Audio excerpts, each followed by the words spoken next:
Australia's wildlife destroyed elite alien forces. Humans just watched. The alien commander realized something was terribly wrong when the ground started hissing. Not machines, not weapons. The dirt itself was alive. And the humans standing nearby, they weren't helping. They were just watching. The Xylar Dominion prided itself on elite invasion forces. Their soldiers were genetically perfected, stronger, faster, armored in adaptive combat suits capable of surviving the harshest battlefields in the galaxy. They had conquered dozens of worlds, ice planets, toxic atmospheres, death worlds crawling with predators. Earth was supposed to be easy, primitive, divided, soft. So when Xylar scouts detected a massive continent with minimal military presence, the Dominion made their decision. They would land there first. The humans called it Australia.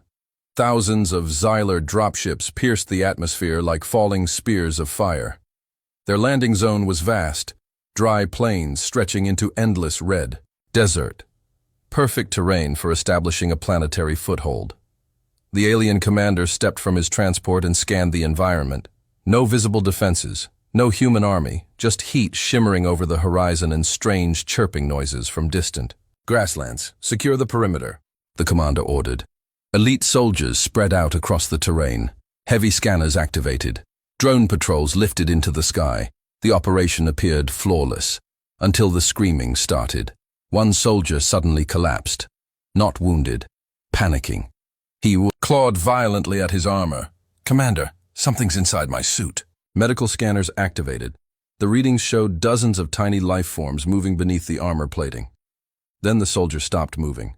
His vitals dropped instantly. The medical officer whispered the diagnosis. Venom. Before the commander could respond, another soldier shouted. "Ground movement." The sand erupted. A massive saltwater crocodile lunged from a muddy riverbank, jaws snapping with terrifying force. Armor plating cracked like brittle glass. The creature dragged the screaming soldier into the water and vanished. Drone cameras tracked the chaos spreading across the battlefield. Soldiers fired plasma rifles blindly into the grass. Something leapt between them, a blur of muscle and claws. A kangaroo slammed into a Xylar trooper with the force of a freight train. The alien went flying before he could stand.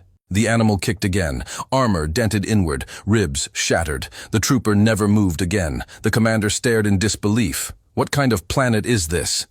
Then the spiders arrived. Massive huntsman spiders crawled across armor visors. Venomous. Funnel-web spiders emerged from hidden burrows. One soldier screamed as a bite pierced the seam of his combat suit.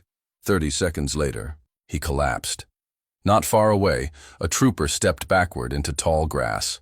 The grass moved. A brown snake struck faster than the eye could see. Venom surged into the alien's bloodstream. He fell within moments. Across the battlefield, chaos spread. The Xylar elite, warriors who had conquered entire star systems, were being slaughtered by animals. Above the carnage, a small human observation aircraft hovered silently. Inside, 3 human soldiers watched the disaster unfold on monitors. One of them sipped coffee, another leaned back in his seat. "Should we help them?" the pilot had asked. The captain shook his head. "Nah." He zoomed the camera in on a soldier running from a swarm of aggressive magpies dive-bombing his helmet. "Let nature handle it." The Xylar commander attempted to regroup his forces. "Fall back to the landing ships." But the desert had other plans. Dust storms rolled in suddenly. Visibility dropped. Communication signals weakened. From the haze emerged a new nightmare, a towering cassowary charged straight through the storm. Its claws slashed open a Xylar trooper's armor like paper. The soldier fell instantly. The commander finally understood something terrifying. This wasn't a battlefield. This was an ecosystem designed to kill everything that entered it. Within 3 hours, the invasion force was gone. Ships lifted off the continent, carrying the few survivors who remained. The Dominion fleet withdrew from Earth orbit shortly afterward. Their official report to the Empire was simple. Planet classification: extreme death. World recommendation: avoid at all costs. Back in the observation aircraft, the human pilot looked down at the red desert far below.